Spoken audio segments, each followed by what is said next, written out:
Então, a proposta é hoje falar dos ensaios de Michel de Montaigne. Michel de Montaigne é grande pensador francês.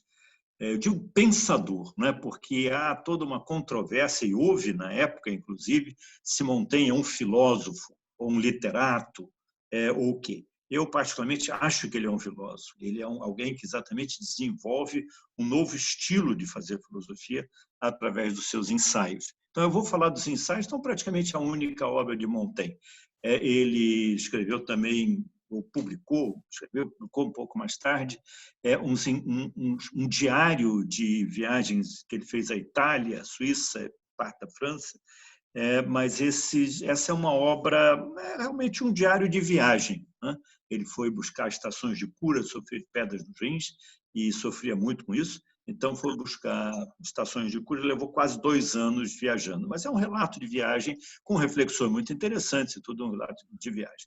O que é importante em Montaigne são os ensaios.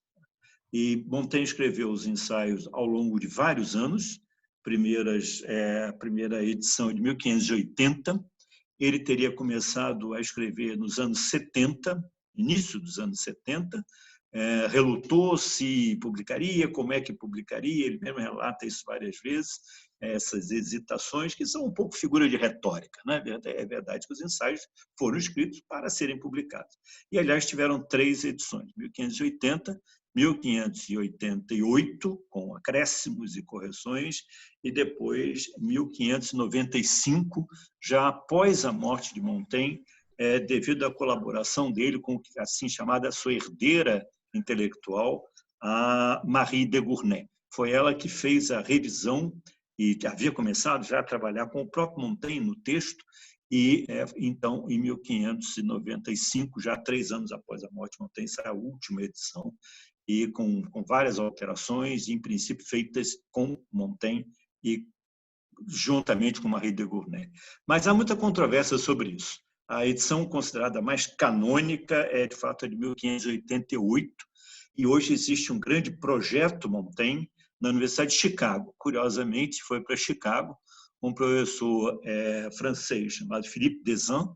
É o Philippe Desan que organizou em Chicago, já há muitos anos, com recursos da Universidade de Chicago, um centro Montaigne, um projeto Montaigne, chama-se Montaigne Project, e eles publicam uma revista muito boa, muito interessante, chamada Montaigne Studies. Além disso, há uma revista francesa também, toda ela dedicada a Montaigne, que é muito boa, é mais antiga, inclusive, é excelente, é o Bulletin de la Société des Amis de Montaigne. Esses são os 2 grandes periódicos dedicados a Montaigne. A obra de Montaigne tem muitas edições, ela está online, disponível online em francês, e ela existe em várias edições em português também, na editora Martins Fontes, na coleção Os Pensadores. Infelizmente, a meu ver, posso comentar isso depois, porque não são boas edições e traduções, porque são traduções feitas por excelentes conhecedores da língua francesa, no caso dos Pensadores, pelo Sérgio Millier, foi um intelectual de renome no Brasil nos anos 50, são excelentes conhecedores da língua francesa, mas não são bons conhecedores de filosofia. E, nesse caso, fazem algumas traduções ou apresentam algumas soluções que eu não considero muito adequadas. Podemos comentar um pouquinho sobre isso. Mas por que os ensaios? Porque os ensaios são uma obra de importância e de influência capital na formação da modernidade. É um dos grandes textos do Renascimento e é um texto que terá uma influência enorme na modernidade e que deu origem exatamente ao estilo, à categoria. É difícil a gente, às vezes, caracterizar exatamente o que é ensaio. Não existem ensaios antes de Montaigne. O que quer dizer que não existem ensaios antes de Montaigne? Claro que existem. Erasmo escreveu ensaios, né? Os renascentistas escreveram ensaios. Lorenzo Valla, Pico della Mirandola. A gente pode considerar, talvez, que o Príncipe de Maquiavel é um ensaio. E há vários outros ensaios na tradição pré-montaigniana. Mas ele é o primeiro a introduzir o termo ensaio, a dar aos seus ensaios o nome ensaios. Então, ele cria o gênero, digamos assim, né? Embora eu diria a vocês isso é sempre objeto de uma controvérsia, uma discussão, que os ensaios de Montaigne são únicos. Os ensaios que se seguiram, ou aquilo que se denominou ensaios depois, é muito diferente do que Montaigne, de fato, escreveu. O primeiro autor a escrever ensaios depois de Montaigne foi Francis Bacon. Se vocês lerem os ensaios de Bacon, compararem de Montaigne, vocês vão ver uma diferença imensa. Mas o que são os ensaios de Montaigne, então? A gente começa com o próprio termo essai, né? Ensaio. E o ensaio, o que Montaigne chama de ensaio, explicitamente, especificamente, é uma tentativa. No famoso prefácio, carta-prefácio ao leitor, ele diz exatamente isso. Esse é um livro de boa-fé, ele começa dizendo, mas, na verdade, eu gostaria de ter escrito alguma coisa mais bem organizada, mais sistemática. Na verdade, esse é um relato muito biográfico da minha visão das coisas, de como eu vejo certos temas, da minha proposta de discussão de certos temas. E é isso que acabou por caracterizar o ensaio, né? Uma visão muito pessoal, uma visão muito pouco sistemática, porque o interesse não é exatamente em fazer uma obra sistemática, e por isso a gente deve ver, de certa forma, os ensaios de Montaigne em oposição a, por exemplo, o tratado medieval, né? Ou o tratado da tradição aristotélica, mais propriamente. É sistemático, tomando exatamente um tema e desenvolvendo esse tema a partir de certas premissas para chegar a certas conclusões, com uma influência forte da lógica aristotélica, né? E Montaigne está se contrapondo a isso, está dizendo, olha, o pensamento deve ser uma coisa muito mais espontânea, o pensamento deve ser algo de muito mais refletindo a visão de mundo do autor, daqueles pensamentos, e ele tem a validade que ele tem a partir da visão pessoal do autor. Ele não tem nenhuma pretensão à universalidade, ele não tem nenhuma pretensão a fundamentar algum tipo de teoria, de dar algum tipo de tratamento científico, sistemático, ao que ele diz, mas ele simplesmente apresenta ideias, sua visão de mundo, suas reflexões, com frequência de uma maneira hesitante, ele vai dizer, não sei se é bem isso, é o que me parece nesse momento, ele muda de posição ao longo dos ensaios, ele faz questão de apresentar um texto bastante provisório, faz questão de apresentar um texto bastante instigante nesse sentido. É para mostrar os meus pensamentos para fazer o leitor pensar. A ideia de envolver o leitor não só na leitura, mas no desenvolvimento do seu próprio pensamento e dessa forma ser, então, muito mais algo que tem uma abertura para a discussão e para novas ideias do que algo que apresente algum tipo de proposta sistematicamente fechada. Então, o ensaio talvez tenha sentido mais próprio do termo tentativa, né? Ensaio tem muitas outras acepções também. Nós usamos em português ensaiar como praticar, né? Em francês não se usa isso, é répétition, mas em português se diz ensaiar uma peça de teatro, ensaiar uma peça musical, né? E esse sentido pode se aplicar também aos ensaios de Montaigne.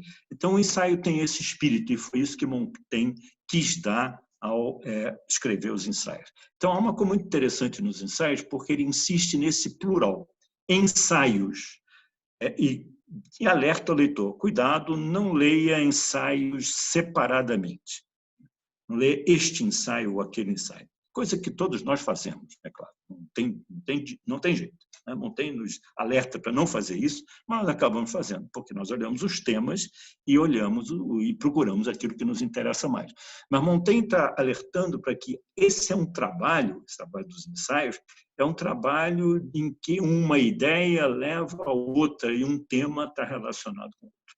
Com frequência, os temas são retomados ao longo dos ensaios e recebem diferentes tratamentos. Há temas que são formulados inicialmente, e depois você vai encontrar lá atrás uma reelaboração desse tema, e então isso faz parte do espírito desse texto, que é exatamente o espírito novo que ele está querendo introduzir. Nesse sentido, de fato, os ensaios de Montaigne são muito mais abertos, muito mais assistemáticos do que vocês encontram nos ensaios, que a gente pode chamar de ensaios também, por exemplo, de Erasmo, ou nos ensaios da maioria dos pensadores renascentistas.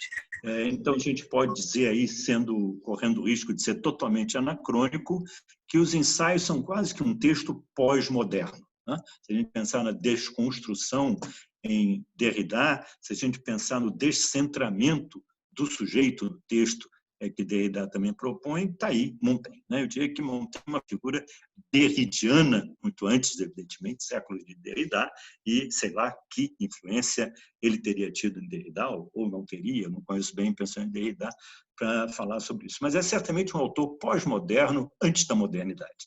Talvez a gente possa caracterizar o Renascimento dessa forma. Né? O Renascimento é muito diferente da modernidade nesse sentido, porque ele tem esse estilo, ele preserva, ele defende, ele desenvolve esse estilo um pouco mais solto, um pouco mais aberto.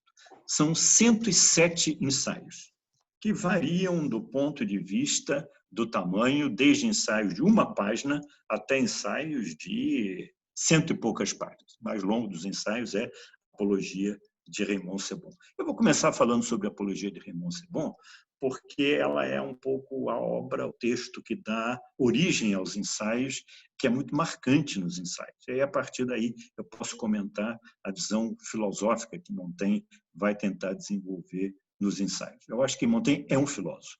Eu acho que ele está exatamente buscando um novo estilo para a filosofia. Né? E, nesse sentido, ele é um filósofo. O que não impede, essa fronteira não precisa ser definida rigidamente, que ele seja também um grande mestre da literatura e da língua francesa. Embora ele escreva ainda no francês renascentista, antes das várias mudanças que o francês pelas quais o francês foi passando, até chegar no século XIX, o que a gente conhece hoje como francês clássico, sei lá, o francês de Flaubert, o francês dos grandes clássicos do século XIX. O francês de Montaigne é chamado francês médio, le moyen français, né? O francês do Renascimento. E, às vezes, se não está adaptado, pode gerar algum tipo de leitura. As boas edições sempre indicam qual é o equivalente na terminologia atual. Algumas variações. Mas o primeiro texto, como eu estava dizendo a vocês, é a Apologia de Raymond Sebon. É um texto muito interessante, é o texto mais longo dos ensaios, mais de 100 páginas, é um texto que caracteriza muito bem o espírito dos ensaios no sentido. É possível que Montaigne tenha exatamente começado, desenvolvido a ideia dos ensaios com a Apologia de Raymond Sebon. Nos anos 70, o pai de Montaigne pede a ele que traduza uma obra de um teólogo catalão do século XV, chamado Raymond Sebon, uma obra intitulada Teologia Natural, escrita em latim, como o próprio Montaigne diz, um latim muito simples, porque essa obra era uma obra de fácil acesso e seria interessante para as damas da corte de Margarita de Navarra, na época rainha de Navarra, Margarita de Valois, na época rainha de Navarra. Então, Montaigne faz isso, ele faz essa tradução para o francês do texto do Raymond Sebon, e a tradução é publicada, e ele resolve fazer uma espécie de introdução, prefácio, apresentação do texto do Raymond Sebon, e começa a desenvolver esse texto em que ele está expondo a leitura que ele fez do Raymond Sebon ao fazer a tradução. Então, chama-se Apologia de Raymond Sebon. E apologia, como nós sabemos, significa uma defesa, né? A apologia de Sócrates, famosa, uma defesa, uma apresentação que visa defender as ideias daquele autor. Quando vocês começam a ler a Apologia, no entanto, vocês veem que, em primeiro lugar, a Apologia tem muito pouco a ver com as ideias do Raymond Sebon. Trata de vários temas muito diversificados, e muito pouco ela discute a teologia de Raymond Sebon. No que discute a teologia de Raymond Sebon, Montaigne se posiciona contrário às ideias de Raymond Sebon. Então, não se trata de uma apologia. Diz que é uma apologia, mas ele não faz uma apologia. Isso é muito típico do espírito dos ensaios em geral. Montaigne dá um título, coloca um tema no título e vai falando de coisas completamente diversas e, eventualmente, na medida que o texto se desenvolve, retendo a outros ensaios e assim vai. É um texto muito interessante, muito difícil de se ler, no sentido de que ele não tem nenhuma divisão interna, não tem subseções, nada. Ele começa a falar E é o texto em que falar sobre essa questão da possibilidade de uma teologia natural, que viria a ser na teologia natural, passa daí para a famosa controvérsia fé e razão, ou razão e fé, e começa, a propósito disso, a discutir muito e a retomar, um dos grandes textos dessa retomada, o ceticismo antigo nesse contexto. É um texto que pode-se considerar o texto mais cético de Montaigne. Uma controvérsia também se Montaigne foi um cético ou não. Alguns acham que Montaigne foi um estoico, outros chamam Montaigne de Sócrates francês, né? Mas na Apologia de Raymond Sebon ele certamente é um cético pirrônico, né? Seguidor de Pirro de Elis, lá, o suposto inspirador dessa corrente do século I, começa primeiro antes de Cristo, passa para primeiro depois de Cristo, que é o ceticismo pirrônico da antiguidade. E Montaigne fala, inclusive, cita muitas vezes Pirro ao longo desse diálogo, porque ele vai tentar, através desse recurso ao ceticismo pirrônico, defender uma espécie de anti-intelectualismo, né? Vai defender um anti-intelectualismo, portanto, contrário à ideia de teologia natural de Raymond Sebon, vai defender um anti-intelectualismo não só em questões religiosas ou teológicas, mas vai defender um anti-intelectualismo de modo geral. Montaigne, então, é um crítico da razão, no sentido de que ele poderia quase que dizer que essa crítica à razão, essa crítica anti-intelectualista à razão, é uma forma, ela própria, de radicalização da razão, de levar a razão às suas últimas consequências, no sentido de que testar os seus limites, né? Nós devemos testar os seus limites. E um dos limites da razão é exatamente a fé. Então, a ideia de fundamentar a fé, como tenta o Raymond Sebon, teologia natural, numa razão natural, é completamente mal sucedida, né? Porque a religião, a religiosidade, só faz sentido através da experiência da fé, e a experiência da fé é uma experiência radicalmente diferente de qualquer coisa que uma teologia natural possa fundamentar, né? Então, Montaigne acaba sendo incluído, por conta disso, no conjunto dos pensadores fideístas. Isso foi muito forte no século XVI, depois no século XVII, série de controvérsias sobre isso, e chega a inaugurar mesmo o que alguns historiadores desse período chamam de ceticismo fideísta, que significa o seguinte: recorrer ao ceticismo para tentar mostrar que a razão, no seu limite, para tratar de questões de fé, ela se esgota. Mas esse se esgotar é o que abre caminho para a fé. Montaigne não garante que a discussão cética, que questiona a razão e apresenta, expõe os limites da razão, garante que desse questionamento vai se dar o salto para a fé. Esse salto não está garantido, né? Pode acontecer, pode não acontecer. Nisso ele é diferente de alguns autores da época que por exemplo, um seu discípulo chamado Pierre Charron, que era um padre, que vão achar que sim, né, que a crítica cética à razão, as pretensões da razão, abre efetivamente caminho para a fé e a fé girar a partir daí. Montaigne não. Montaigne diz que não há nenhuma garantia que a partir daí eu vou questionando a razão, questionando a possibilidade de fundamentar na razão, na teologia, portanto, uma teologia natural, mas de uma teologia depois tratada sistematicamente, a fé, a experiência religiosa, que eu vá conseguir isso. Não, mas é importante, de qualquer forma, essa crítica às pretensões quase que científicas, portanto, de uma teologia que parte da teologia natural, mas vai se desembocar numa teologia sistemática. Para isso, ele faz uma longa apresentação através da Apologia de Raymond Sebon, que é o ensaio 12 da primeira parte, são 3 partes, é o ensaio 12, ele vai usar muitos recursos ao ceticismo antigo. Recorre ao ceticismo antigo, a uma leitura, a gente não sabe exatamente se diretamente de texto empírico, se talvez feita através de Diógenes Laércio, se talvez feita através dos acadêmicos de Cícero. Montaigne não diz isso, não deixa isso claro, mas fica claro que é uma leitura direta dos textos céticos, porque as referências que ele faz são esses textos, os chamados tropos Genesilemo, a dialética cética, as questões que o ceticismo aponta nos limites da razão, tudo isso aparece aí no texto de Montaigne.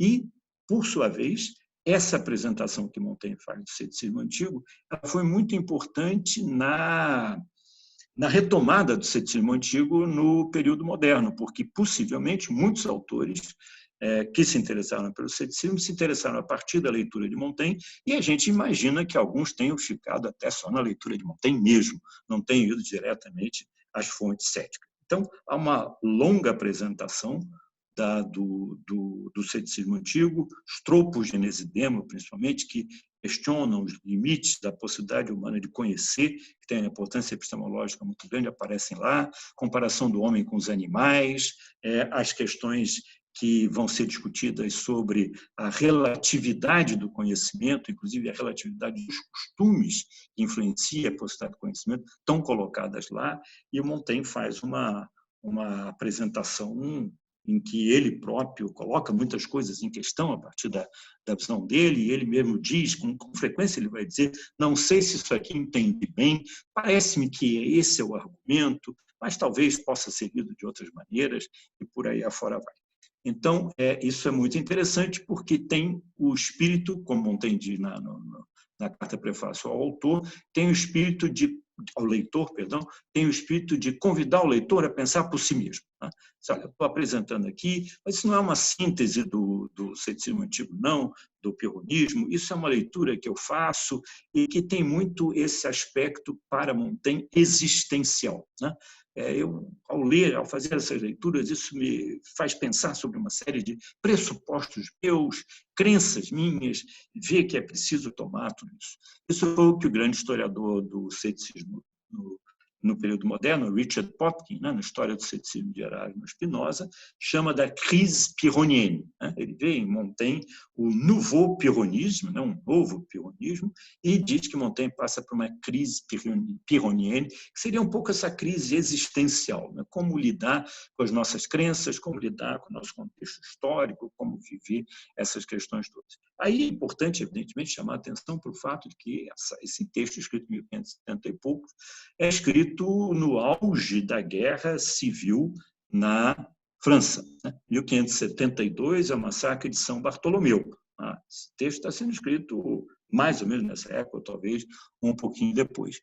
E lá há uma passagem muito interessante sobre essa questão religiosa, que Montaigne, nesse seu espírito de relativismo histórico, diz simplesmente o seguinte: ele diz, nós somos católicos ou protestantes, como nós somos perigordianos, do Périgord, ou alemães. Aonde nós nascemos meio que define, predetermina a nossa religião. Isso era muito comum naquela época. O princípio que ainda vigorava, que é lá do início da Idade Média, a religião do rei é a religião do povo. A religião do senhor feudal, a religião do príncipe, acabava sendo a religião do povo, porque as pessoas estavam ali debaixo daquelas normas, daquelas regras, daquela política. Então, Montaigne faz essa observação. E faz uma outra observação também muito cáustica, quando ele diz: nós não devemos nos queimar uns aos outros por causa de um livro, ou seja, por causa da leitura, da interpretação das Sagradas Escrituras. Então, nesse sentido, ele acabou sendo considerado, acusado de ser herege, o que parece claro, mas ainda mais de ser ateu, o que ele sempre negou. Não sou ateu, mas ele meio que defende uma religião pessoal. Ele influenciou muitos céticos posteriormente. O primeiro deles foi o Pierre Charon, que era um padre, escreveu uma obra muito importante chamada Les Trois Sagesses, de la sagesse e les trois vérités, as três verdades e sobre a sabedoria. Ele contrasta a ciência com a sabedoria. E o Charon foi um dos autores que influenciou muito Descartes. Nós vemos muito claramente em Charon a ideia de dúvida, que já aparece também em Montaigne. Mas voltando à apologia. A apologia tem então esse relativismo religioso, que reflete um pouco a situação da guerra civil na França, das guerras civis, foram várias décadas e vários momentos aí dessa guerra civil. Isso, então, é uma das características mais importantes do texto. Mas eu queria chamar a atenção de vocês para uma outra passagem, uma outra característica desse texto, que é muito importante no sentido de que vai influenciar, a meu ver, muito Descartes e a discussão no século XVII, que é uma passagem muito pequena, pouco mais do que um parágrafo, lá para o final da Apologia. Infelizmente, eu não tenho como dar a vocês uma referência mais precisa, porque não há seções no texto e o número de páginas vai variar de edição para edição. Mas há uma passagem curta em que Montaigne se refere nada mais, nada menos à Revolução Científica, a Revolução Copernicana.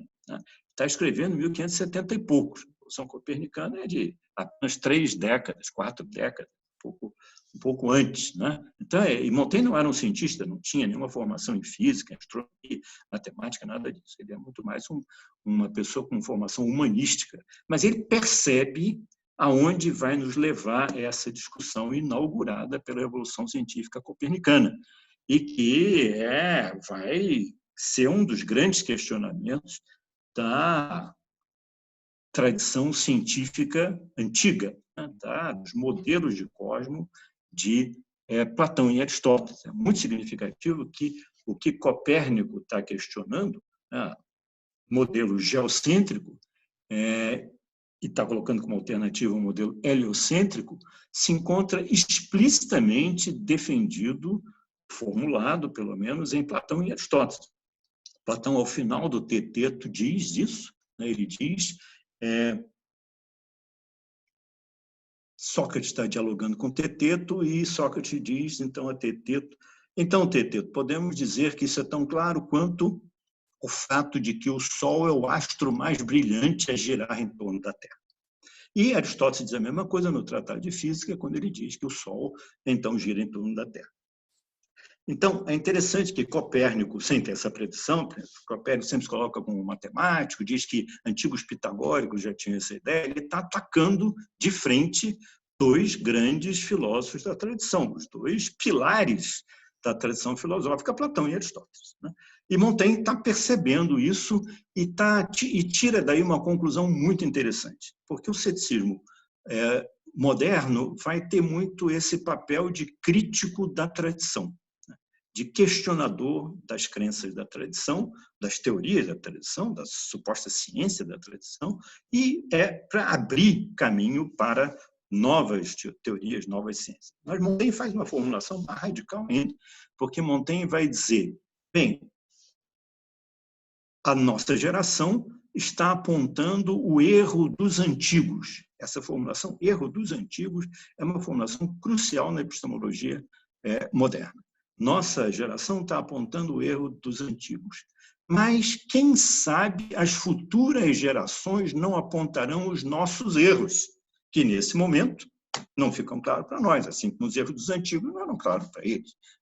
Então, que sistema defender o copernicano ou o aristotélico ptolomaico, se no futuro, certamente, outros sistemas virão e esses sistemas todos cairão por terra, como estão caindo por terra agora os sistemas da antiguidade. Então, isso é uma provocação de impacto muito grande naquele momento, porque Montaigne está dizendo o seguinte: com o questionamento copernicano, não está apenas se substituindo um modelo geocêntrico pelo modelo heliocêntrico, mas está se colocando em questão a noção de ciência. Se a ciência dos antigos propôs teorias falsas, então ela não era ciência, existe ciência falsa.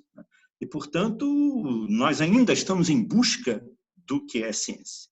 E talvez essa busca seja meio inútil, e talvez, essa é a defesa que ele faz, enquanto humanista, nós devamos nos preocupar muito mais com questões de política e de moral, porque é por isso que a nossa sociedade está passando, essas crises e guerras civis, do que por questões científicas. Porque na ciência nós não temos nenhuma garantia de coisa nenhuma, de uma verdade definitiva. Isso eu chamo isso de desafio de Montaigne, e uma das minhas hipóteses é que o Descartes reage a esse desafio. Descartes, como defensor de um método, de uma epistemologia que seja a defesa da ciência moderna, vai dizer: não pode ser assim, não pode ser em qualquer momento nós temos uma teoria científica tão boa quanto nós podemos fazer, etc.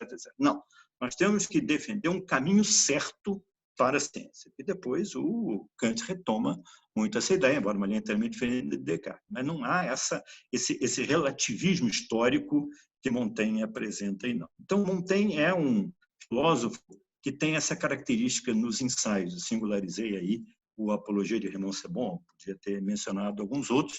No nosso terceira apresentação aqui, eu vou falar da questão do Novo Mundo, e aí eu vou voltar ao ensaio Os Canibais, porque Os Canibais é um dos pontos de partida da discussão filosófica sobre a questão do Novo Mundo. Mas eu quis singularizar a Apologia, embora todos os ensaios sejam muito interessantes, por vários motivos, vai desde a educação das crianças até lá as guerras púnicas, as coisas as mais diversas, Montaigne discute. Mas eu acho que a Apologia é, de certa forma, o mais explicitamente filosófico, no sentido da referência ao ceticismo dos ensaios de Montaigne, e aquele que incide diretamente sobre as duas questões da época, as duas grandes questões da época. A questão da teologia, relacionada à discussão toda ela sobre a reforma protestante, e a discussão sobre a evolução científica, ainda que muito breve aí, mas Montaigne toca num ponto que é uma grande provocação. Um último ponto, estou vendo aqui que nosso tempo está passando, eu não queria deixar de ter tempo para perguntas, um último ponto que eu queria levantar a propósito dessa discussão ainda da questão teológica, que começa com a Apologia de Raymond Sebon. Montaigne teve uma atuação política muito importante na França, né?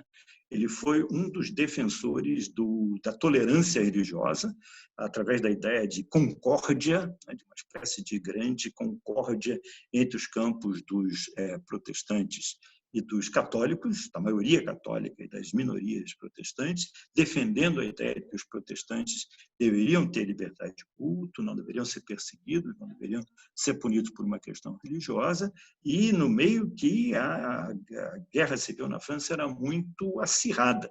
Vocês tinham basicamente três grupos: vocês tinham os protestantes, vocês tinham os católicos ligados ao rei, etc., e vocês tinham a Liga Católica, né, os Ligueurs, que eram mais radicais ainda do que os católicos tradicionais, e certamente está ligado a lutas políticas, a oposição ao rei Henrique III, e Montaigne foi chamado a Paris, inclusive, já quando Henrique III está à morte, foi esfaqueado, mas não morreu imediatamente. Ele foi assassinado, mas não morreu em consequência de facada, não morreu imediatamente. Ele é chamado lá no momento, então, da transição de Henrique III para Henrique IV. Henrique IV era o rei de Navarra, Henrique III é o último dos Valois, o Henrique IV vai começar a dinastia dos Bourbon, e o Henrique IV era um rei protestante, era rei protestante do reino de Navarra, o antigo reino que desapareceu naquele momento, que ocupava um território entre a França e a Espanha.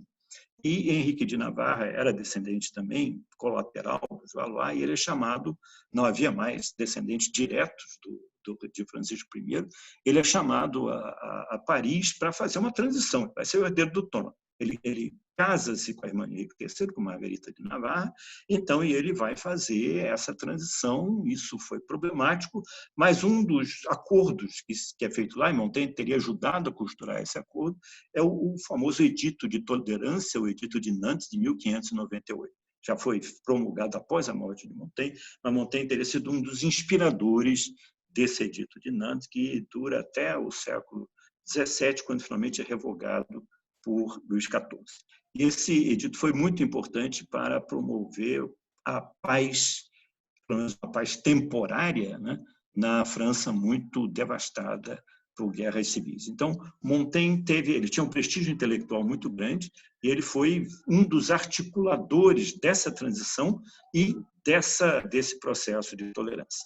E, portanto, a obra de Montaigne ela é muito voltada para isso. São reflexões pessoais a partir de grandes temas dos clássicos, mas com uma preocupação muito central em relação ao mundo que ele vive, né? É uma obra que reflete a crise do século XVI e o posicionamento de um grande intelectual sobre essa crise. Então, eu gostaria de encerrar aqui dizendo que, então, na terceira e última palestra, alguma coisa de Montaigne, não só de Montaigne, mas alguma coisa de Montaigne vai ser retomada do ensaio Os Canibais, que é o ensaio 33, na discussão sobre o novo mundo, significado filosófico dos descobrimentos, que eu vou então retomar. Então, agradeço e abro aí para perguntas e questões que vocês tiverem.